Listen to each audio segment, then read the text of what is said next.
Ẹ káalẹ́ ní gbogbo ibikíbi tí ẹ ti ní àǹfààní láti máa gbọ́ wa. Mo kí wa káàbọ̀ sí orí ètò ọlọ́sẹ̀ọ̀sẹ̀ wa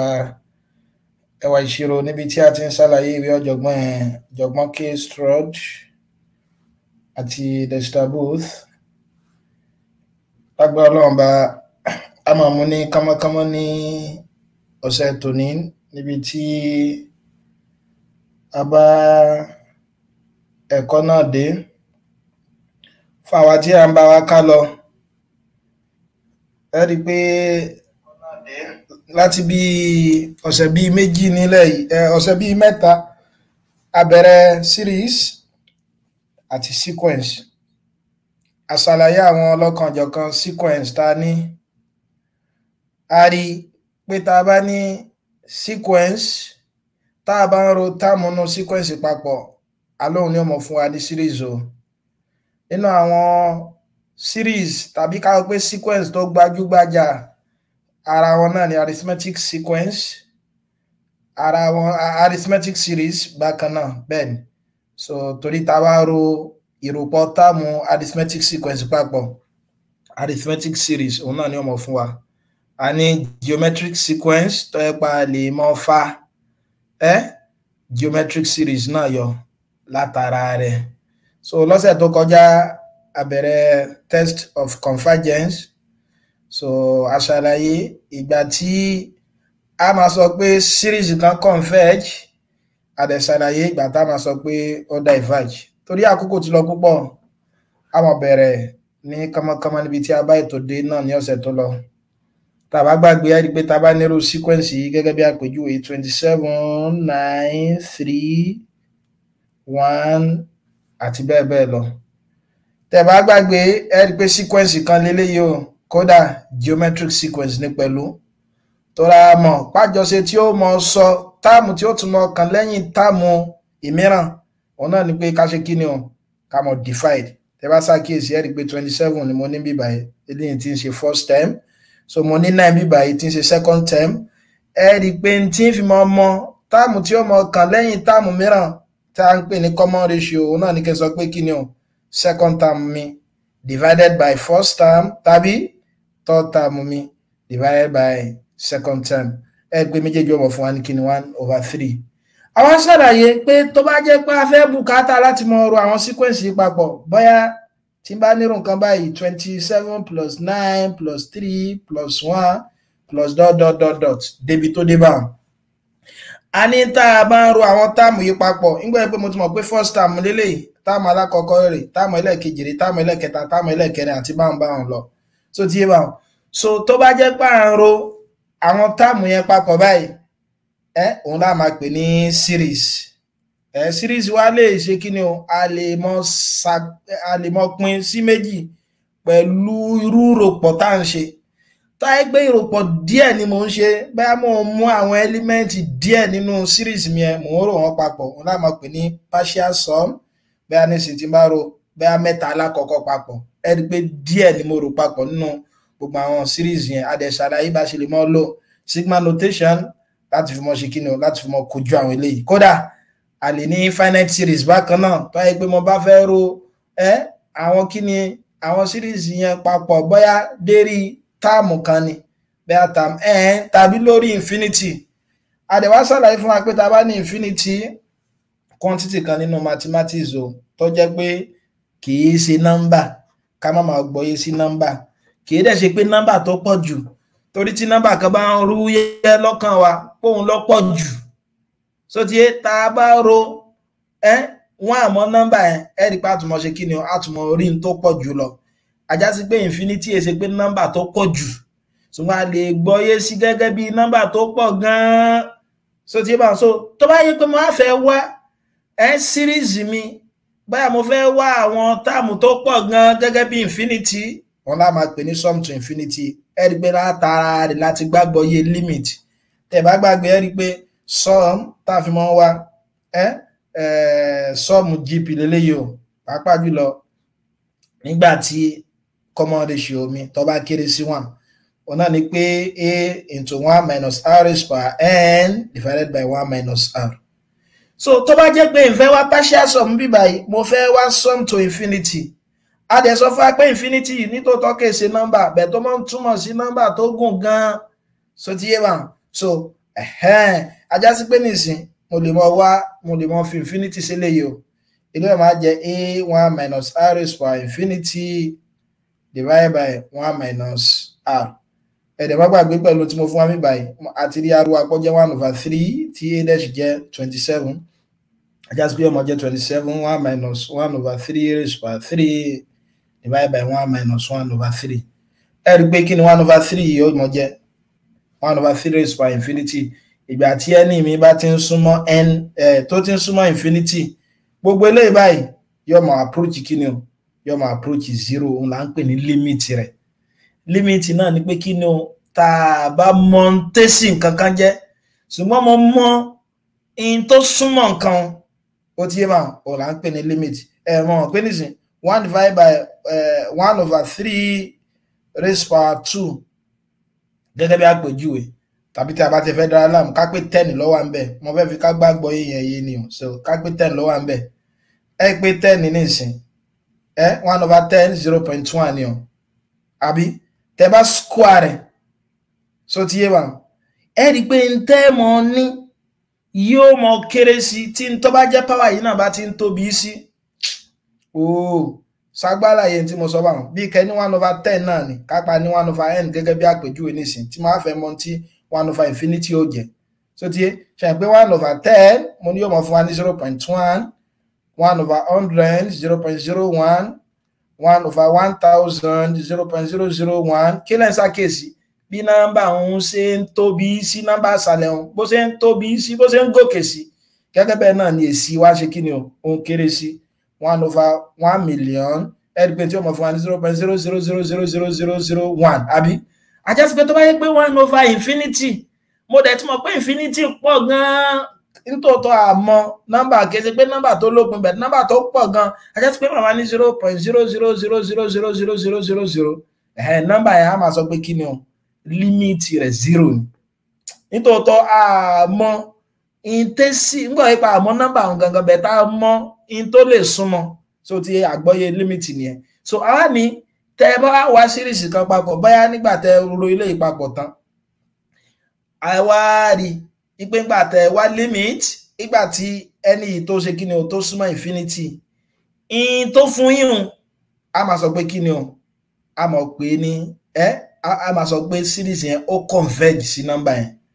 so ti òun náà pé a máa sọ pé síríìsì kan wá convergent so òun náà ni pé tó wáyé pé síríìsì rẹ̀ límìtì rẹ̀ ń fún wa ní finite number bẹ́ẹ̀ nígbà tí bá ṣe irú eléyìí táyé pé táwa ṣe eléyìí síwájú sí nísìn ṣe ń pé eléyìí nísìn yóò mọ̀ fún wa ní 27 is equal to 1 minus pé àti mọ̀ pé 0 lélẹ́ yóò jẹ́ torí tí power yẹn bá ti ń tóbi sí gbogbo àwọn eléyìí yóò mọ̀ ṣe kíni o yóò mọ̀ da òdo so tí bá ajá sí pé lè mọ̀ jẹ́ 27 times 1 divided by 4/3 àbí torí eléyìí ẹ má bínú ben 2/3 ni ó jẹ́ ajá sí pé ọmọ jẹ́ 27 times 3/2 so tí 81/2 ẹ rí pé finite number ló fún wa tó bá ti jẹ́ pé ó fún wa ní finite number báyẹn tí ẹ jẹ́ pé infinity náà ló fún wa a máa sọ pé converge sí number báyìí tí ó bá fún wa báyẹn a máa sọ pé ṣe kí ni o ó dá ìfàj ibi tá a dé dúró ní ọ̀sẹ̀ tó lọ nìyẹn àwa ṣàlàyé ipe lọ́pọ̀lọpọ̀ ọgbà a lè fẹ́ bùkátà láti mọ̀ bóyá síríìsì kan tó fún wa o bóyá converge àbí kò converge bóyá converge àbí ó diverge ṣùgbọ́n kí n sọ̀pọ̀lọpọ̀ ọgbà lálẹ́ mọ́ rí fọ́múlà lò fún ṣe ń pé nísìnyí mọ̀ pé tí bá ní 1 plus 1/3 plus 1/9 plus 1/27 plus 1/81 plus ... eléyìí lè rọrùn láti mọ in tí sum to infinity rẹ̀ ó mọ jẹ́ o ṣe ń pé tí bá ti wá sọ́ọ̀mù rẹ̀ dérí infinity ìmọ̀ mọ tí límìtì rẹ̀ ó jẹ́ bóyá límìtì yẹn ń fún mi ní finite number ni àbí kò fún mi ní kò wà finite so tí bá tó bá fún mi ní finite mo ti mọ̀ pé ìtumọ̀ náà ni pé ó converge nìyẹn tí ó bá fún mi ní finite mo mọ̀ pé ó diverge nìyẹn but ó lè mọ́ rọrùn nígbà mìíràn láti mọ wá sọ́ọ̀mù yẹn lẹ́sẹ̀kẹsẹ̀ so tí ẹ bá bóyá tí ẹ bá sí àwọn special sequence tá a ṣe báwọn special sequence tá a ṣe gẹ́gẹ́ bí àpèjúwe arithmetic progression àti geometric progression ẹ rí pé a ti ṣe kí ni o àti mú formula tá a fi lè mọ wá àwọn series yẹn jáde ajásípò lè rọrùn láti mọ wá sums sí infinity wọn so ti yé mi báwọn àdèmọ ọmọ bóyá converge àbọ̀ diverge bẹ̀tọ́ ẹ̀kọ́ bá fún wa ní series àbírú sequence tí ẹ ṣe kí ni o tí ẹ ṣe special sequence báwọn ó lè mọ rọrùn fún wa o láti sọ bóyá ó converge àbọ̀ diverge nírúgbà ajásípò àgbọ́dọ̀ mọ àwọn ọ̀nà àbáwọn nǹkan tá a lè mọ ṣe láti fi mọ ọmọ bóyá kí ni o bóyá series kan ṣe kí ni o ó converge àbọ̀ diverge tàbá gbàgbé ẹ̀rí nínú ọ̀nà aláwọ̀kọ́ ta ṣàlàyé lọ́sẹ̀ tó kọjá òun náà ni pé a ní mọ sọ pé series kan converge àyàfi tá bá rí pé kí ni o àwọn táàmù series yẹn ó ń tẹ́ǹsì sódò yàní pé ó ń súnmọ́dò ẹ wá àpèjúwe tí mo fún wa yé o ẹ rí pé series ni o bẹ́ẹ̀ ni torí mo ro kí ni o mo ro àwọn sequence papọ̀ kí làwọn sequence series yìí 1/3 1/9 1/27 1/81 àti bẹ́ẹ̀ bẹ́ẹ̀ lọ ẹ pé tẹ́ bá ṣàkíyèsí àwọn series yìí tàbí ká pé sequence yìí àwọn tó jẹ́ táàmù rẹ̀ ó ń ṣe kí ni o ó ń súnmọ́dò yàní pé ó ń ṣe kí ni o ó ń tẹ̀yìn sódò wọ́n ń súnmọ́dò wọ́n àlọ́kọ́kọ́ wà tí ń ṣe first term rẹ̀ lẹ́yìn wọn ẹ má gbàgbé pé 1/3 ṣe gbé 0.3333 kíní kan ẹ̀rìgbọ́n kéré sí tẹ́ bá ṣàkíyèsí 1/9 náà ẹ̀mọ̀gbọ́n náà 0.1 kíní kan ẹ̀rìgbọ́n ṣe kíní o ó ń kéré sí so a ní máa sọ pé series kan ó converge àyàfi tó ẹ pé kíní o a ṣàkíyèsí páwọn táàmù series yẹn àbí táàmù sequence yẹn wọ́n kéré sí gẹ́gẹ́ bí irú eléyìí so tí bá a lè sọ pé converge kò túmọ̀ sí pé converge o ìtumọ̀ náà ni pé ó súnmọ́ kí series kan kó converge tó bá jẹ́ pa ṣàkíyèsí àwọn táàmù yẹn o tó wá ṣe kíni o tó ń súnmọ́dò lọ bí wọ́n bá ṣe ń pọ̀ sí ẹ pé term first term ní 1 second term 0 point kíní kan third term 0 point kíní kan náà ẹ rí pé wọ́n kéré sí ajá sí pé àwọn sequence yẹn àbí ká pé àwọn series yẹn ó súnmọ́ láti lè jẹ́ pé kíni o ó converge àlàyé tí mo sọ lélẹ́yìí òun náà ni pé kò ní mọ àní mo sọ pé series kan ó converge àyàfi tó bá jẹ́ pé kíni o limit series yẹn ó bá ń fún wa ní kíni o ó fún wa lódò yàní táàmù series yẹn ó bá ń fún wa lódò ṣùgbọ́n tó yẹ pé kò fún wa lódò gẹ́gẹ́ bí àpèjúwe tí bá nírò eléyìí tí ó wá fún wa ní 0 àní sọ pé òun yóò diverge lẹ́sẹ̀kẹsẹ̀ so gẹ́gẹ́ bí àpèjúwe 1 + 3 + 9 + 27 + 81 tẹ́ pé tẹ́ bá ṣàkíyèsí kí làwọn táàmù series yìí first term bíbá yìí jẹ́ 1 second term 3 ó ń pọ̀ sí ni àbò ó ń kéré sí ẹ̀rí pé ó ń pọ̀ sí ni pípọ̀ tó ṣe ń pọ̀ sí yẹn náà kò mọ́ lọ fẹnu gún 0 tí ó bá ti máa tọ́ ẹgbẹ́ tí táàmù yẹn bá ti ń lo òkè sí tí ó wá máa fẹnu gún 0 yẹn kò lè converge ẹ lè sọ ní kámákámá pé yóò mọ diverge ni bẹ́ẹ̀ tó bá lọ fẹnu gún 0 ajá sí pé ó lè converge ó dẹ̀ lè diverge ẹ wàá ṣẹ̀ṣẹ̀ kí ni o ẹ ṣẹ̀ gbé àwọn ìgbésẹ̀ mìíràn láti fi mọ̀ bóyá ó converge àbọ̀ diverge so tí bá so ṣùgbọ́n nínú àwọn àbùjẹ̀ǹjẹ̀kù tírú test eléyìí ni òun náà ni pé lọ́pọ̀lọpọ̀ ọgbà àwọn test mìíràn wà tó jẹ́ pa lè mọ́mọ́ bóyá converge àbọ̀ diverge ẹ wá péjúwe nísìn tí bá nírò nǹkan báyìí ẹ wò a ní 1 + 1/2 + 1/3 + 1/4 + 1/5 + 1/6 ọ̀yà kí lẹ ṣàkíyèsí series ẹ rí pé tẹ́ bá ṣàkíyèsí rẹ̀ ń fara pẹ́ odò so tí bá ń fara ṣe kí ni o ń súnmọ́dò àwọn táàmù yẹn ń súnmọ́dò but series yìí gangan fúnra lára rẹ̀ ó diverge gẹ́gẹ́ bá ṣe ṣàlàyé rẹ̀ lọ́sẹ̀ tó kọjá rí pé mo show rẹ̀ fún wa lọ́sẹ̀ tó kọjá pé ó diverge ṣùgbọ́n láti pàtí ẹ̀rí pé àwọn táàmù yẹn lọ́ọ̀ fẹnu gún 0 yẹn wọ́n sọ fún wa pé ó lè converge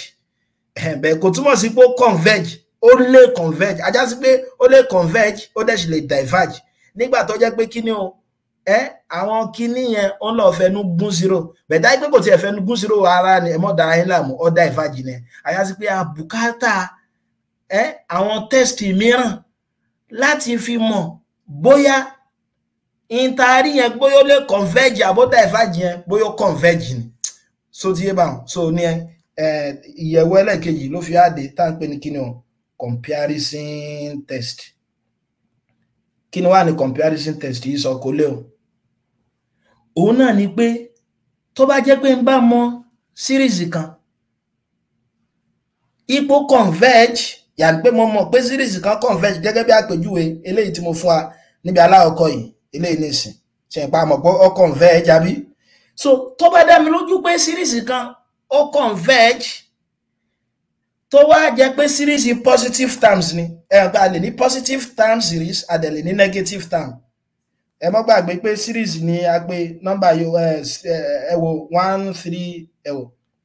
1 plus 3 plus 9 plus 27 plus ... series ni o so ti yé bá kódà 1 minus 3 plus 9 minus 27 series lòun náà so ti yé bẹ́ẹ̀ positive series làwọn eléyìí so ti yé bá series of positive terms torí 3 bí báyìí táàmù 3 ẹ rí pé positive lóní bẹ̀tẹ́lẹ̀ yìí táàmù bí báyìí negative lóní in tó fi yẹn sọ ni pé tó bá jẹ́ pé ó bá dá mi lójú ní gbangba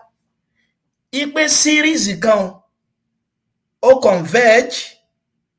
tí wọ́n ń ṣàfiwé series tó ṣe kíni o series tó farapa àní pé mo ń ṣàfiwé series mìíràn tó yẹ kó farapa tó wá jẹ́ pé series tí mo fi ń ṣàfiwé tí mo ti mọ̀ pé converge tẹ́lẹ̀ yẹn mo ń gbọ́ yé sí pé àwọn táàmù rẹ̀ lọ́yọ̀ kọ̀ọ̀kan ó ń kéré sí àwọn táàmù eléyìí tó ti converge ẹ̀gbára yìí mo ti mọ̀ pé series yìí báyìí ó converge so ti bá ẹ wò mo ti mọ̀ pé series yìí báyìí ó converge tí n bá mú series mìíràn wá tó wá jẹ́ pé mo wá ń ṣàfiwé first term series tí mo fẹ́ yẹ̀wò àti series tí mo ti mọ̀ pé ó ti converge second term series tí mo fẹ́ yẹ̀wò àti series tí mo ti mọ̀ pé ó ti converge third term series tí mo fẹ́ yẹ̀wò àti series tí mo ti mọ̀ pé ó ti converge tí n bá rí pé èyí tí mo fẹ́ yẹ̀wò yẹn ó ń kéré sí èyí tí mo ti mọ̀ pé ó ti converge ajá sí pé series tí mo ń yẹ̀wò yẹn bóyá ó converge àbí ó converge ó converge ẹ wo àlàyé tí mò ń sọ yìí o ẹ wo eléyìí nísìn ká pé mo fẹ́ mọ̀ bóyá series yìí converge 1 plus 2 squared plus 1 plus 3 raised by 3 plus 1 plus 1 over 4 raised by 4 plus 5 raised by 5 plus ... ìbùkátà láti dára mi láàmú in tí máa ṣe ni pé mo lè compare rẹ̀ pọ̀ mọ́ series yìí torí mo ti mọ̀ gbé series yìí tẹ́lẹ̀ ní tiẹ̀ òun converge 1 plus 2 squared plus 1 plus 2 raised by 3 plus 1 plus 2 raised by 4 plus 1 plus 2 raised by 5 plus ... so ti yé bá mo ti mọ̀ pé series yìí ó converge so ti yé bá pé òun náà ni 1 plus 1 over 8 plus 1 over 27 so ti yé plus 1 over 1 plus 1 over 4 plus 1 over 8 plus 1 over 16 ẹ rí pé GP ni ó converge mo bóyá wá báwọn so ìgbóyè pé mo ti mọ̀ series kan tó jẹ́ pé ó fara pẹ́ eléyìí màmá compare rẹ̀ ẹ rí pé first term àti first term rẹ̀ ni wọ́n jọ dọ́gba àbí second term àti second term náà wọ́n jọ dọ́gba màá rò pé third term rẹ̀ yìí àti third term eléyìí tí mo ti mọ̀ pé eléyìí láti mọ̀ pé ó ti converge àbí so tí ma ṣe pé third term nísìn 1 over 1 over 3 raised by 3 ẹ rí pé ó kéré sí kíni o 1 over 2 raised by 3 bẹ́ẹ̀ ni 1 over 27 kò tó 1 over 8 ṣe pé nínú ọ̀nà tá a fi lè mọ̀ tí wọ́n bá ní kẹ́yà arrange fraction in order of magnitude inú tẹ́lẹ̀ ṣe lákọ̀ọ́kọ́ àbí lọ́nà tó yá kánmọ́kánmọ́ òun náà ni pé kíni o kẹ́ multiply pẹ̀lú equivalent tàbí kẹ́ sọ wọ́n di equivalent fraction ẹ dẹ̀ mọ̀ pa lè mọ̀ equivalent fraction pẹ̀lú ká máa multiply numerator àbí denominator pẹ̀lú kíni o pẹ̀lú term kan náà pẹ̀lú number kan náà ṣùgbọ́n bí tí mo lọ ní pé eléyìí ṣe kíni ó ju eléyìí ó kéré sí eléyìí ẹ pé tẹ́ bá tún ṣàkíyèsí náà 1 over tí ó tó ayé pọ́n dàrọ̀ ẹ lè tẹ calculator ẹ rí pé ó kéré sí òun náà ní 27 mil la máa rí inú 1 27 mélòó la máa rí nínú 10 0 27 mélòó la máa rí nínú 100 ó dàbí 3 nìyẹn so ti yé bá so say 3 so 3.33 kìíní kan tẹ́ bá ṣàkíyèsí lé 8 mélòó la máa rí nínú 10 8 mélòó la máa rí nínú 10 2 ṣẹ̀rí pé ó kéré sílẹ̀ gẹ́gẹ́ bẹ́ẹ̀ náà ni 1/4 raised power 3 lòun náà ṣe kí ni o lòun náà kéré sí 1/2 raised power 4 so ti yé bá gẹ́gẹ́ bẹ́ẹ̀ náà ni pé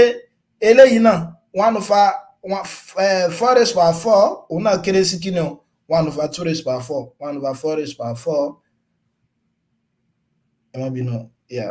4 raised power 4 lè then gẹ́gẹ́ bẹ́ẹ̀ náà 1/5 raised power 5 òun náà kéré sí 1/2 raised power 5 tó àìpẹ́ rí báyẹn tí mo dẹ̀ ti mọ̀ pé series ẹlẹ́ẹ̀kejì tí mo ti mọ̀ pé òun converge ajá sí pé mo lè sọ ipe kí ni o series eléyìí náà ṣe kí ni o ó converge òun la fi máa ń pè ní comparison method òun náà ni pé tẹ́ bá ti mọ̀ ipe series kan ó converge tí n bá wà ń ṣàfiwé tí mo bóyá converge pẹ̀lú èyí tó converge yẹn tó á jẹ́ pé àwọn táàmù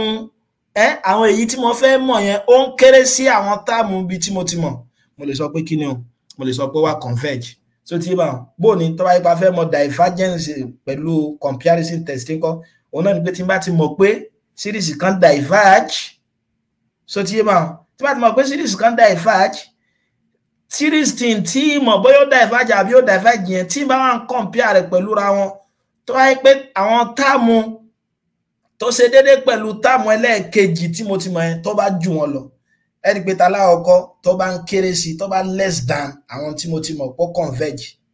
so fún divergence ni pé tó bá ń pọ̀ ju àwọn tí mo ti mọ̀ pé ó ṣe kí ni o ó diverge lọ so ṣùgbọ́n inú tó nira láti lo comparison test yìí òun náà ni pé láti mọ̀ àwọn series tó jẹ́ pé a mọ̀ ṣe kí ni o a mọ̀ fi wọ́n ṣàfiwé ara wọn ṣàgbé ta láfimọ̀ ṣàfiwé ni pé kí ni ṣé in tó jẹ́ alákọ̀ọ́kọ́ eléyìí àbẹ́lẹ̀kejì eléyìí so ń kéré sí ẹlẹ́ẹ̀kejì ṣe pa a gbọ́dọ̀ mọ̀ series tó yẹ kó lè ṣiṣẹ́ yẹn tá a bá ti rí series tó lè ṣiṣẹ́ yẹn ẹ rí pé apọn pin nìyẹn so tí bá ẹ rí pé apọn pin nìyẹn ṣùgbọ́n series tá a sábà máa ń lò lọ́pọ̀lọpọ̀ gbà fún irú iṣẹ́ yìí òun náà ni irú eléyìí bá ní 1/1 raised power p plus 1/2 raised power p plus 1/3 raised power p plus 1/4 raised power p plus ... so tí yà ní pé tẹ́ bá ní irú nǹkan tó jọ mọ́ báyìí n is equal to 1 to infinity 1/n raised power p so tí bá so àyìn pé tí p mi tó bá ti ju 1 lọ so tí series yẹn mọ̀ ṣe kí ni o series yẹn mọ̀ converge tẹ́ bá fẹ́ lo comparison test máa ṣàlàyé bó ṣe jẹ́ bẹ́ẹ̀ níṣẹ́ ṣùgbọ́n tó wáyé pé series p yẹn yà ní àwọn tó jẹ́ power yìí tó bá kéré tàbọ́ dọ́gba pẹ̀lú 1 series yẹn ṣe kí ni o ó diverge so series yẹn ṣe kí ni o ó diverge ẹ jẹ́ fún wa ní àpẹẹrẹ kan ká fi lè mọ̀ so tí wọ́n so ẹ já fún wa lápẹẹrẹ ká wílé yìí o ká kún ìbéèrè fún wa pé ká sọ bóyá series 1/1 times 2 plus 1/2 times 3 plus 1/3 times 4 plus 1/4 times 5 plus ... tá bá fẹ́ mọ̀ bóyá ó ṣe kí ni bóyá ó converge tàbí kó converge bóyá ó converge àbó diverge ṣe pé inú comparison test ni pé ká wò series tó yẹ pé bóyá ti converge àbó ti diverge tẹ́lẹ̀ ká wá fi wọn ká gbé wọn sẹ́gbẹ̀ẹ́ ara wọn ká gbọ́n wọn wò so ti yé ṣùgbọ́n náà standard series tó mọ́ la lè mọ́ lòun náà ni 1/1/p plus 1/2 raised power p plus 1/3 raised power p plus 1/4 raised power p so ti yé lákọ̀ọ́kọ́ ẹ rí pé tẹ́ bá ṣàkíyèsí eléyìí ẹ jẹ́ ń bè lọ́dọ̀ wa ṣé p wá ń bẹ̀ yẹn so kéré sí ní tí mo gbìyànjú láti sọnù ẹ̀wí lè nìsín tó wáyé pé p mi bá jẹ́ 2 ṣẹ̀gbọ́n náà mo fẹ́ ká gbọ́yé bá ṣe lè mọ́ ìtẹ́lẹ̀ ìjẹ́ ni o ṣẹ̀ pé tí màmá ní ni kí ni 1/1 squared fọ́múlà yìí àbí series yìí la fi lè mọ̀ rí àwọn tó bá fara pẹ́ra wọn díẹ̀díẹ̀ so tí ṣẹ̀ pé tí bá fi p mi ṣe 1 bí báyìí tí màmá nínú 1/2 plus 1/1 plus 1/2 plus 1/3 plus 1/4 ẹ pé tẹ́ bá sì ṣàkíyèsí 1 kò kéré sí àbí 1 over ìtọ́jú aláwọ̀kọ́ mi báyìí sẹ́yìn pé lẹ́yìn náà jẹ́ 1/2 plus 1/6 plus 1/3 over 4 ẹ̀sẹ̀ pé máa fẹ́ bóyá converge ní àbí kò converge eléyìí sì yóò máa jẹ́ 1/2 tí máa fi p mi kó jẹ́ 2 pẹ̀lú òfin tí mo sọ bí báyìí pé p ó mọ greater than 1 tí p bá ti greater than 1 yà ní power yẹn so ti yẹ fún standard series tí mo kọ yìí a máa sọ pé converge so ti yẹ then plus 1/3 square plus dot dot dot dot dot so ti ẹ pé tẹ́ bá ṣàkíyèsí rẹ̀ nísìn táàmù alákọ̀ọ́kọ́ bí báyìí 1/1 times 2 ẹ̀rí pé ó kéré sí kíni o ó kéré sí 1 ṣèrọ ni àbírọ́kọ irọ́ ni o àbí bẹ́ẹ̀ ni o 1/2 bí báyìí sẹ́yìn pé yóò mọ̀ fún wa ní half 0.5 kéré sí 1 mànà so ti yé bá so tẹ́ bá tún ṣàkíyèsí rẹ̀ padà náà 1/2 times 3 tí ń ṣe 1/6 òun náà tún kéré sí kíni o ó kéré sí 1/2 square tí ń ṣe 1/4 kí lẹ lè sọ nígbà yẹn ẹ rí pé gbogbo àwọn series yẹn lẹ́ọ̀kọ̀ọ̀kan tá a máa ń fún wọn compare ara wọn báyẹn wọ́n ṣe kíni o wọ́n kéré sí series tá a ti mọ̀ pé ó ti converge so ti ṣe àpá ti mọ̀ pé series tó bá wà nírú ọ̀nà báyìí ó ti converge àbí so ìgbà tó ti ń kéré sí àwọn series tó ti converge yẹ ajá sí pa a lè mọ̀ ṣe kíni o a lè mọ̀ bó ṣe kíni o pé series tá à ń yẹ̀wò yẹn pé ó converge kò wá rọrùn láti mọ̀ series gẹ́gẹ́ mo ti ṣàlàyé lẹ́ẹ̀kan series tá a fi mọ̀ compare wọn ṣe pé nísìnyí àti ẹ̀ mọ̀ general fún irú àwọn tó bá jọrú nǹkan báyìí tó bá yẹ pé series tó bá fún wa tí ó bá jọrú nǹkan báyìí nǹkan bó láti fẹ́ ṣe ẹ rí i pé a ṣe mọ̀ dára láàmú láti mọ̀ wá ìta lè ṣe kíni o ìta lè mọ̀ lò láti fi mọ̀ ṣe ni ṣùgbọ́n tá a bá fẹ́ mọ̀ dára láàmú àyẹ̀wò mìíràn wà tó jẹ́ pé òun tún ya kánmọ́kánmọ́ ju alákọ̀ọ́kọ́ àtẹlẹ́kejì lọ kí la pé alákọ̀ọ́kọ́ series kan ò ní mọ̀ converge àyàfi tó yẹ pé àwọn táàmù series yẹn yóò mọ̀ wọ́n mọ̀ fẹnu gún 0 kí ni òfin ẹlẹ́kejì òun náà ni pé tí n bá mọ̀ pé series kan converge tí n bá compare series mìíràn tó fara pẹ́ màá máa sọ pé series yẹn náà converge tó bá yẹ pé àwọn táàmù yẹn lọ́yọ̀kọ̀ọ̀kan tí mo fi ń ṣàfiwé ara yẹn wọ́n bá ń kéré sí táàmù tí mo ti mọ̀ pé converge ẹ wá mẹ́lẹ̀ kẹta yẹn wọ́n là ń pè ní kí ni o D'Albert ratio D'Albert ratio test rí test yìí o positive terms ni ó mọ̀ ṣiṣẹ́ fún ọ ṣe pé mo ti ṣàlàyé tí a ń pè ní positive terms lẹ́ẹ̀kan bóyá táàmù nù series wa tá a bá gbàgbọ́ iye rẹ̀ bó jẹ́ kí ni o pé ó wà positive ẹ wà péjúwe kan nísìn tá a gbé bá ní U1 plus U2 plus U3 plus U4 plus dot dot dot plus UN tó bá jẹ́ pé series ni tó wà positive intention bẹ̀ ní ẹnu pé tẹ́ bá fẹ́ lo D'Albert ratio test ẹ mọ̀ wá expression fún last term rẹ̀ tá ń pè ní UN so tí ma ẹ tún mọ̀ wá expression fún UN plus 1 yàní pé term tó kàn lẹ́yìn nth term yẹn so tí ẹ wá form ratio UN plus 1 divided by UN bí tá ti rí ratio test ni ẹ̀yà pé ratio náà ni pé quantity kan divided by quantity ẹlẹ́ẹ̀kejì so tí tẹ́ bá ti wá find the ratio yẹn tán wá wá limit yẹ nígbà tí ẹni bá dé infinity ajá sí pé wà wá limit UN plus 1 divided by UN nígbà tí ẹni bá ṣe kíni o tí ẹni bá dá infinity tó jẹ́ pé nígbà tí bá wá limit yìí ṣe pé ní ìsìn ká pé mo fi limit yìí ṣe ẹ̀hún náà ni pé limit ratio yẹn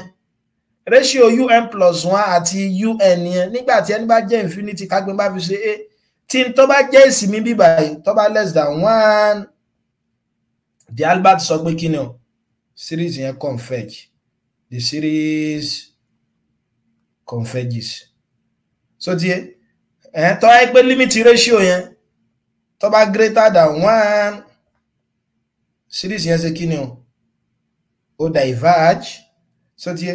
bẹ̀ tó bá jẹ́ pé 1 ló túmọ̀ sí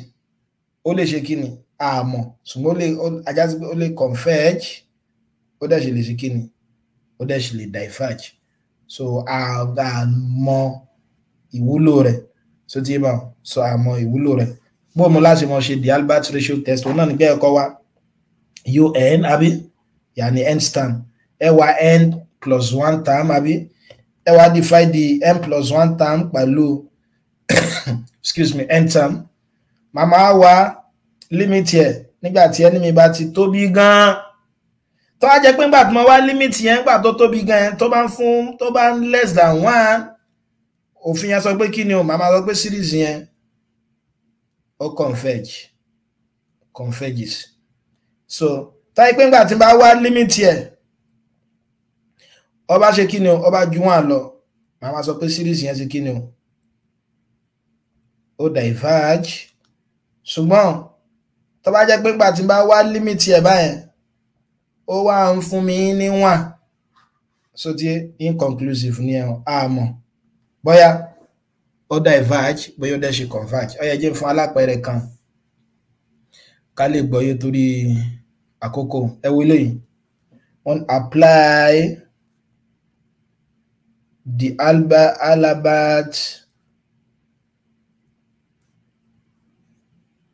ratio test. Series yẹn 1/2 plus 3/4, plus 2/3 plus 3/4 plus 4/5 plus 5/6 plus ... Ṣé n pé tó fi yẹn sọ ni pé kí n kọ́kọ́ wá UN mi. Kí ni end term mọ̀ jẹ́? Ta ló mọ̀? Kí ni end term mọ̀ jẹ́? End term yẹn mọ̀ jẹ́ kí ni o? Ta ló lè sọ òfin tí ó ń sọ in tí end term yẹn mọ̀ jẹ́? Òun náà ní ẹgbẹ́ tẹ́ bá ro first term sìn mo ní 1/2, second term 2/3. Ó dàbí kí n mọ̀ sọ pé n/n plus 1. Bẹ́ẹ̀ ni bí kí n mọ̀ sọ pé n/n plus 1.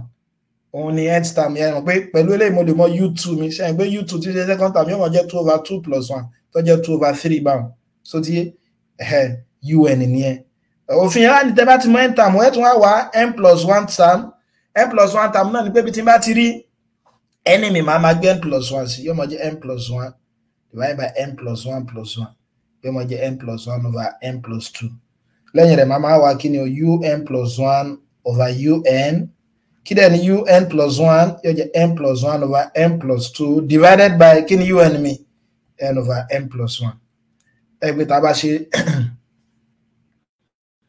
bá ṣe síwájú sí kí lá ni o. Excuse me. So ẹgbẹ́ yóò mọ̀ jẹ́ n plus 1 over n plus 2 times n plus 1 over n. So ẹgbẹ́ yóò mọ̀ jẹ́ n plus 1 squared àbí n plus 2 àbí. So kí ni ó máa dá lẹ́yìn rẹ̀? N squared plus 2n plus 1 divided by n squared plus 2n. So tí ṣe ń pé ń tọ́jẹ́ nìyẹn. So àti wá sọ pé tá bá ti mọ̀ ratio yẹn tán àwa wá limit yẹn nígbà tí ẹni bá súnmọ́ infinity. So tí ẹ̀wọ̀n náà mọ̀ jẹ́ limit as n tends to infinity n squared plus 2n plus 1 over n squared over 2n. Tẹ́ bá dẹ̀ gbàgbé náà ọ̀nà tá lè mọ̀ gbà wá limit òun náà ni pé kí ni o, ká mọ̀ divide through divide side méjì pẹ̀lú LCM denominator. I just pay ọmọ jẹ́ limit as n tends to infinity n squared over n squared plus 2n over n squared plus 1 over n squared over n squared 2n over n squared. Ẹgbẹ́ lè ṣe kí ni ògèrè àwọn àbí kí ló kún lẹ̀? Limit as n tends to infinity 1 plus, so tí ilé ọmọ jẹ́ 2 over n plus 1 over n squared 1 plus 2 over n. Ṣé àgbẹ̀ tí n bá gbé infinity mi yẹn sínsìn yóò mọ̀ jẹ́ 1 plus 2 over infinity plus 1 over infinity squared plus 1 plus 2 over infinity. Ẹ̀rẹ̀ má gbàgbé ilé ọmọ jẹ́ limit ilé ọmọ jẹ́ 0, yóò mọ̀ jẹ́ 1 plus 0 plus 0 1 plus 0 tí ń ṣe 1. Tẹ́ bá ṣàkíyèsí rẹ̀ ṣe àgbẹ̀ limit ìgbà tí n tends to infinity n plus 1 term mi over n term mi ó fún mi ní 1. Kí lẹ lè sọ pẹ̀lú sequence series a máa sọ pé wà inconclusive. So tí a máa sọ pé inconclusive. So tí a máa sọ pé wà inconclusive. Ó yá ṣé ká ṣe ẹjẹ́ fún alápẹẹrẹ kan sí o. Ẹjẹ́ fún wa ní àpẹẹrẹ kan sí ká tó lọ. So ó yá ẹjẹ́ àwọn eléyìí o. 1 over 1 plus 3 over 2 plus 5 over 2 squared plus 7 over 2 raised by 3 plus dot dot dot. Every time I say first term yẹn, òun náà ní pé kí ni o, kí n mọ multiply term pọ̀ mọ́ 2 kí n máa ro 1 mọ́. So tí òun náà ní nth term mi ó mọ jẹ́. Òun náà ní nth term. No, kí n mọ yọ 1 kúrò ńbẹ̀. Ṣé n pé tí bá multiply pọ̀ mọ́ 2 tí bá yọ 1 kúrò ńbẹ̀. Irú bí báyìí òun náà mọ fún mi numerator. So tí n tí mo sọ lélẹ̀ un mi bí báyìí ẹja wò yóò jẹ́ 2n minus 1 over 2n minus 1 raised by n minus 1. Bẹ́ẹ̀ni ṣé n pé tí bá padà fi 1 sí bí báyìí nígbà pé 1357 ẹ kọ́kọ́ mọ ìtẹ́lẹ̀ jẹ́ 1357. Ṣé n gbọ́dọ̀ bí ká sọ pé 2n minus 1. 2 times first term 2 minus 1 ló fún mi ní 1 padà. 3 times 2 bẹ́ẹ̀ni second term 2 times 2 4 minus 1 ló fún mi 3 padà. Bẹ̀tẹ̀ bá ṣe kíyèsí eléyìí náà power 2 ni. Bẹ̀ níbi first term ó jẹ́ 1 ajá sí pé 1 tí ń ṣe déédéé 2 raised by 0 mo lè kọ́ gẹ́gẹ́ bí 2 raised by n minus 1. Tó yẹ pé tí bá ti fi first term tí ń ṣe 1 mi sí màá máa ní kí ni o, màá máa ní 0 padà. Ṣé n pé second term rẹ̀ níbí báyìí náà 2 ni o, 2 minus 1 dẹ̀ sì jẹ́ 1 ó fi fún wa ní 2 raised by 2. Third term níbí báyìí 3 ni 3 minus 1 òun náà fún wa 2 ajá sí pé term yẹn ni. Mo ní tẹ́ bá ti á mọ nth term rẹ̀ kí láà máa wá n plus 1 term yẹn. Kí ni n plus 1 term ó mọ̀ jẹ́ bí tí n bá ti rí n máa fi n plus 1 sí. 2n plus 1 minus 1 divided by 2n plus 1 minus 1. Ẹgbẹ́ yẹn mọ̀ fún mi ní kí ni o 2n plus 2 minus 1 2 raised by n àbí yẹn mọ̀ jẹ́ 2n plus 1 divided by 2 raised by n. So un 1. So tá bá ti á wá un àti un plus 1 tán kí la mọ̀ ṣe lẹ́yìn rẹ̀? A máa wá ratio wọn àbí? Ẹ̀dẹ̀ mọ́ gbàgbé pé ratio yẹn náà ni pé ká divide un plus 1 divided by un àbí yóò jẹ́ 2n plus 1 divided by 2 raised by n divided by kí dẹ̀ ni un mi? 2n minus 1 àbí divided by what? Divided by kí ni? 2 raised by n minus 1. 2 raised by n minus 1. Ẹgbẹ́ tá a bá ṣe síwájú sí yóò jẹ́ 2n plus 1 2 raised by n times 2 raised by n minus 1 divided by 2n minus 1. Ṣé n pé tí bá collect like times ilé ọmọ jẹ́ 2n plus 1 divided by 2n minus 1 then times tí bá love in this really yóò jẹ́ 2n minus 1 plus n. So yíwa ṣé n pé love in this ni àwọn méjèèjì jọ ní power 2. Àwọn méjèèjì jọ ní power 2. So tí yé so tá bá ṣe síwájú sí yóò mọ jẹ́ 2n plus 1 over 2n minus 1 then times 2 raised by 2n minus 1. So 2 raised by 2n minus 1. Ṣé agbáláyé yẹ yékéyéké báwọn? So agbọ́ àlàyé rẹ̀ yékéyéké báwọn ṣe ń pé òun náà ni in tí ó fún wa. Ẹ̀rí pé òun náà ni ṣé mi ò tí ṣàṣìṣe hàn? Ìrọ̀ ilé jẹ́ 2 raised by n. Oh! Division ni o. Ṣé pé minus lẹ́ẹ̀kọ́ jẹ́ division ẹ má gbàgbé a raised by m divided by a raised by n òun ni a raised by m minus n. Minus ni n minus n ó jẹ́ 0 tó kù bí báyìí 2 because n minus n ti jẹ́ 0. Màá ní 2 raised by minus 1 bẹ́ẹ̀ ni. Ṣé pé lè jẹ́ 1 over 2 2 raised by minus 1 1 over 2 ni. 2n plus 1 2n minus 1. Pé a ti divide the n plus 1 term pẹ̀lú nth term. Adẹni tí òfin D'Alembert ratio test tó ń sọ náà ni pé kí ni o ká wá límìtì ratio yẹn nígbà tí ẹni wa bá ṣe kí ni o tó bá súnmọ́ infinity. Ajá sí pé màá ní n plus 1 un àbí limit n to infinity half àbí 2n plus 1 divided by 2n minus 1. So you have ẹ̀dẹ̀ má gbàgbé pé a ní limit wa náà satisfy linearity property. So tí yé bá so linearity property òun náà ni pé a lè ní scalar multiplication àti factor addition. Pẹ̀lú scalar multiplication mo lè gbé constant yìí jáde half limit n tends to infinity 2n plus 1 2n minus 1. So you have so tá bá wá limit ẹ̀ báyẹn ẹ̀dẹ̀ má gbàgbé ká tó wá limit. So mo ní tẹ́ bá fẹ́ solve limit inú ta lè ṣe kánmọ́kánmọ́ náà ni pé ká máa define pẹ̀lú highest power denominator tí ń ṣe n níbí báyìí. Ilé ọmọ jẹ́ half limit as n tends to infinity 2 raised power n over n plus 1 over n 2 raised power n over n minus 1 over n. Ṣe ìpínlẹ̀ àtìlẹ́ ọ̀gẹ̀rẹ̀ àwọn báyà bí ilé ọmọ jẹ́ half as n tends to infinity 2 plus 1 over n 2 minus 1 over n. Àbí bẹ́ẹ̀ kọ́ ni. So ilé ọmọ jẹ́ half ẹgbẹ́ tẹ́ bá fi limit yẹn sí ilé ọmọ jẹ́ 2 plus 0. Ṣe pé 1 over infinity 0 ní limit yẹn. Torí ẹni tí tóbi gan tí abádẹ́ tí ń divide tó tóbi pẹ̀lú wọn bí wá ṣe ń tóbi sí ní ọmọ jòdò. So 2 minus 0. So tí ajá sí pé ọmọ jẹ́ half 2 divided by 2 1 answer yẹn jẹ́ half. So kí lè a lè sọ nípa series yẹn. Ẹ̀dẹ̀mọ́ gbàgbé pé òfin ni pé tó bá jẹ́ pé nígbà tẹ́ bá wá limit yẹn tó bá less than 1 a máa sọ pé series yẹn sì kí ni ó converge. So tí tó bá less than 1 a máa sọ pé series yẹn converge. So tẹ́lẹ̀ tó bá less than ká gbé mo pè ní a. So tí a mi tó bá less than 1 ajá sí pé series yẹn ó converge. So tó bá greater than 1 ajá sí pé ó diverge. But gẹ́gẹ́ bá ti mọ̀ lẹ́ẹ̀kan tó bá equal sí 1 inconclusive ni ẹ̀ àmọ́ bóyá ó diverge ní àbó converge ẹ̀ṣẹ̀ á lè lo test mi fún torí pé àkókò ti lọ ẹjẹ́ fún wa ní ẹjá bọ́ sí àyẹ̀wò mìíràn rí pàtí ṣe mẹ́ta kí a tún ṣe ìrántí fúnra wa kí lálákọ̀ọ́kọ́ òun náà ni pé series kan ní mọ̀ converge o àyàfi ká ti rí i pé táàmù nú series yẹn yóò mọ̀ súnmọ́dọ̀ àbí ẹlẹ́ẹ̀kejì tí a ń pè ní comparison terms ni pé tí bá ti mọ̀ pé series kan converge tí n bá fẹ́ wá bóyá series tó fara pẹ́ bóyá ó converge àbí kò converge ní tí mo lè mọ̀ ṣe ni pé kí n mọ̀ compare àwọn táàmù yẹn papọ̀ tó wáyé pé táàmù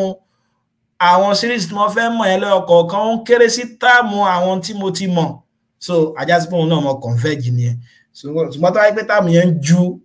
àwọn táàmù tí mo ti mọ̀ lọ tó dẹ̀ sì jẹ́ pé táàmù tí mo ti mọ̀ tẹ́lẹ̀ wá diverge ajásí pé yẹn náà mọ̀ wá diverge nìyẹn comparison D'Alembert ratio test òun náà ní pé ká mọ̀ dá láàmú màá kọ́ wá nth term series yẹn màá wá n plus 1 term yẹn màá wá ratio àwọn méjèèjì báyìí so tí bá ti mọ̀ ratio àwọn méjèèjì tán màá wá limit rẹ̀ nígbà tí ẹni bá tends to infinity tó bá yẹ pé ó bá tí mo bá get me by tó bá less than 1 ajásí pé converge nìyẹn. So tó bá greater than 1 ajásí kó diverge tó bá equal sí 1 ajásí pé a mọ̀ bóyá kíni o bóyá ó diverge tàbí ó converge torí àkókò ẹjá mọ̀ bọ́ sí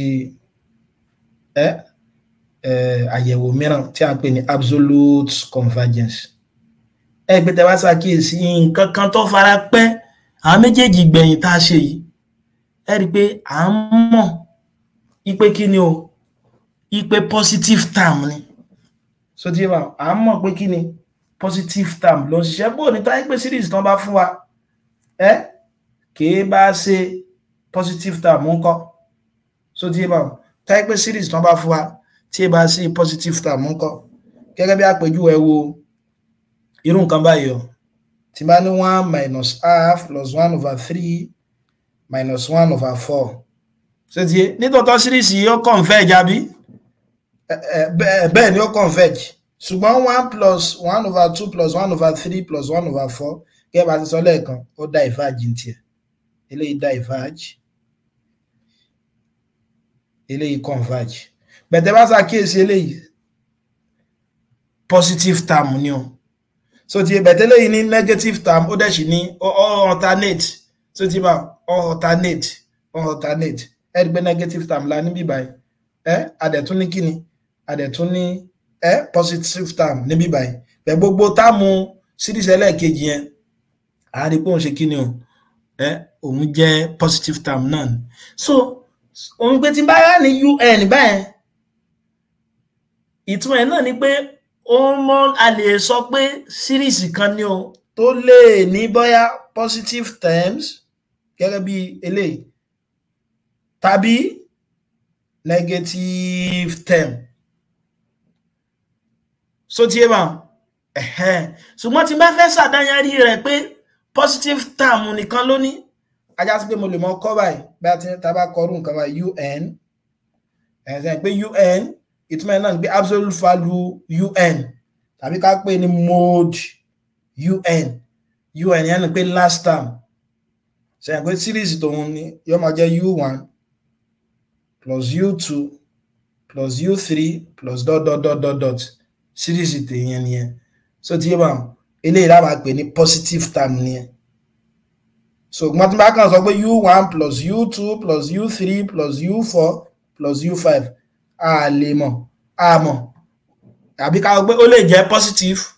ó dẹ̀ sì lè ṣe kí ni o ó lè jẹ́ negative in tó fi yẹn wá sọ ni pé kí ni o tí n bá mọ̀ pé series yìí ṣe pé àti gbàgbọ́yé rẹ̀ pé ó lè converge ó dẹ̀ sì lè diverge àbí tó bá converge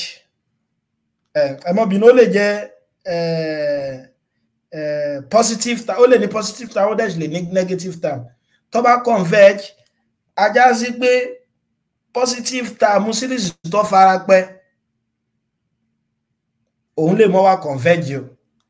may not be convergent ẹ dákun ẹ jẹ́ àgbọ́yé o máa fún alápẹẹrẹ o so tí ṣùgbọ́n tí n bá rí i pé series positive term tàbí ta tún lè pè ní absolute tó converge tá bá rí wọn pé òun wá converge ta tún lè pè ní kíni absolute convergent ajá sí pé léyìí un tó lè jẹ́ positive tó lè ní positive term tàbí ó lè ní negative term a máa sọ pé yẹn ṣe kíni o ó converge whoa so tí wà so series yẹn is absolutely convergent so tí n gbọ́ jẹ́ pé absolutely convergent in tó converge bí by positive term ni by positive term tá lè rí nínú series eléyìí tó lóhun kó positive àti negative yọ so tí in tí ó mọ̀ mú converge òun náà ni pé absolutely convergent ni yàrí ni pé àwọn positive inú rẹ̀ ló converge ẹ dákun sa agbára yíyan yé kéèké bá wọn bẹ́ẹ̀ tó bá jẹ́ pé awárí gẹ́gẹ́ bí àpèjúwe ní ìsìn un mi ní ìsìn kò converge ẹ má gbàgbé kí ni un ṣe ń pé positive term ni ẹ tá a bá rí pọ́ converge ṣùgbọ́n mo rí un ṣe ń pé un ní term tó series tó contain bóyá positive term àbí negative term tóun bá converge then a máa sọ pé convergence tó converge yẹn conditionally convergent so tí yẹn is said to be conditionally convergence sáàmọ̀dí ẹjẹ́ tó ṣàlàyé lẹ́ẹ̀kan sí mo mọ̀ pé un báyìí òun ni u1 plus u2 plus u3 plus u4 mo ló lè jẹ́ negative ó lè ní negative term tàbí positive term bẹ̀tẹ̀ bá ti ní pẹ̀lú absolute value bí báyìí ìtumọ̀ náà ni pé u1 plus u2 plus u3 ẹ mọ̀ pé mo ti mọ̀ pé absolute value lè ní negative fún bẹ́ẹ̀ náà òfin yẹn wà sọ pé tí n bá mọ̀ pé term eléyìí tó jẹ́ tó ní positive term yìí tó bá converge so tí yé mà tó bá converge tí tẹ́lẹ̀ bá converge ajá sí pé un náà ó converge absolutely so tí yé mà ẹ dákun ṣe Sunday bẹ́ẹ̀ tí eléyìí tí ó bá converge not convergent ṣùgbọ́n dàdàngọ́mí yìí tiẹ̀ òun converge ajá sí pé kí màá máa pẹ̀rú convergence màá máa sọ pé un ó converge conditionally ṣe pé túmọ̀ náà ni pé un nísìn ó kó positive àti negative sínú but positive rẹ̀ ò converge ajá sí pé in tó jẹ́ positive term rẹ̀ ní ò converge negative term rẹ̀ lè converge nígbà negative term rẹ̀ converge mo fi rí pé òun converge negative term rẹ̀ ló ń converge so tí ẹ so a máa sọ pé yẹn conditionally convergent. Oh, so ti ẹ bá so conditionally convergent. Ẹ jẹ́ fún alápèjúwe o. So kápá bá ní summation un bóyá kí n fi mọ̀ bóyá ti gbọ́ yé 1 minus 1 over 2 plus 1 over 3 minus 1 over 4 plus 1 over 5. So tí n bá rí pé ó converge ẹ mọ̀ gbọ́ ó converge pé series ni tó lè kó kò tí ẹ pé tó lè kó tó kó positive term àti negative term sínú torí negative term ni positive àbí. So tí n bá ní absolute excuse me, so tí n bá rí absolute value rẹ̀ 1 plus half plus 1 over 3 plus 1 over 4 plus 1 over 5 tó ń bá diverge yàní pé òun converge ọ̀yà kí lẹ lè sọ nípa un nísìn ṣé ó wà absolutely convergence ni àbí conditionally convergence? Conditionally ni. So tí ma because in tó converge nísìn ìgbà epo kó positive term àti negative term sínú àwa rí pé positive term rẹ̀ nìkan kò converge ó ti ajá sí pé tó converge mi báyìí negative ni ó ṣe a máa sọ pé sí ni ó converge conditionally conditionally. So ibi báyìí ni màá ti mọ dúró pẹ̀lú àkókò kí la kọ́ lónìí òun náà ni àwọn test convergence wa. Alákọ̀ọ́kọ́ òun náà ni pé a ní mọ̀ sọ pé series kan converge àyàfi pé tá bá ṣàkíyèsí pé límìtì series yẹn límìtì term series yẹn ó ń converge sí 0. So tó bá ń converge sí 0 ajá sí pé ó lè converge ó dẹ̀ sì lè ṣe kíni ó lè diverge. Ṣùgbọ́n tó bá jẹ́ pé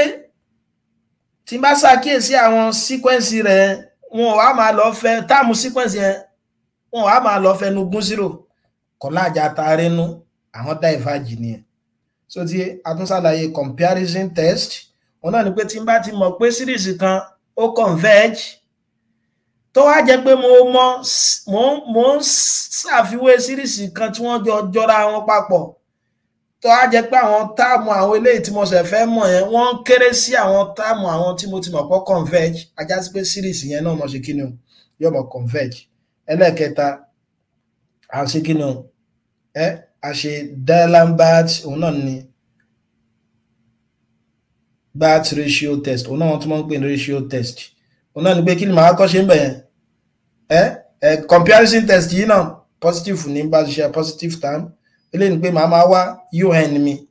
màá máa wá un plus 1 yàní n plus 1 term màá máa wá ratio àwọn méjèèjì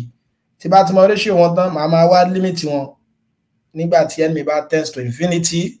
So tí lẹ́yìn ìgbà tí bá ṣe tán tó bá jẹ́ pé n tó fún mi yẹn ó fún less than 1 màá máa sọ pé ó converge tó bá greater than 1 ó diverge tí n bá mọ̀ bóyá kan equal sí 1 ni ajá sí pé inconclusive ni ẹ̀. So tí yé máa níparí àwa ṣe kí ni as a absolutely convergence. Kí ló fi absolutely convergence? Mo mọ̀ pé yàtọ̀ wà láàrin un àti sum absolute value of un eléyìí alóhun ni positive term àbí eléyìí lè jẹ́ positive ó dẹ̀ sì lè ní negative. So tí n bá mọ̀ pé eléyìí converge so tí yé bá tí bá mọ̀ pé eléyìí converge ajá sí pé eléyìí ọmọ converge absolutely converge. So then eléyìí ọmọ converges absolutely. But tí eléyìí tí ó bá converge so tí yé ṣùgbọ́n mo mọ̀ pé eléyìí ṣe kí ni òun converge ajá sí pé kí mo lè sọ nípa eléyìí màá máa sọ pé kí ni ó converge conditionally. So pẹ̀lú ògo Ọlọ́run bá ibi báyìí la máa fi ẹnu ẹ̀kọ́ náà gùn ní ọ̀sẹ̀ tó ní. A dúpẹ́ pọ̀ ní ọwọ́ yín tí ẹ darapọ̀ mọ́ wa ó dàárọ̀.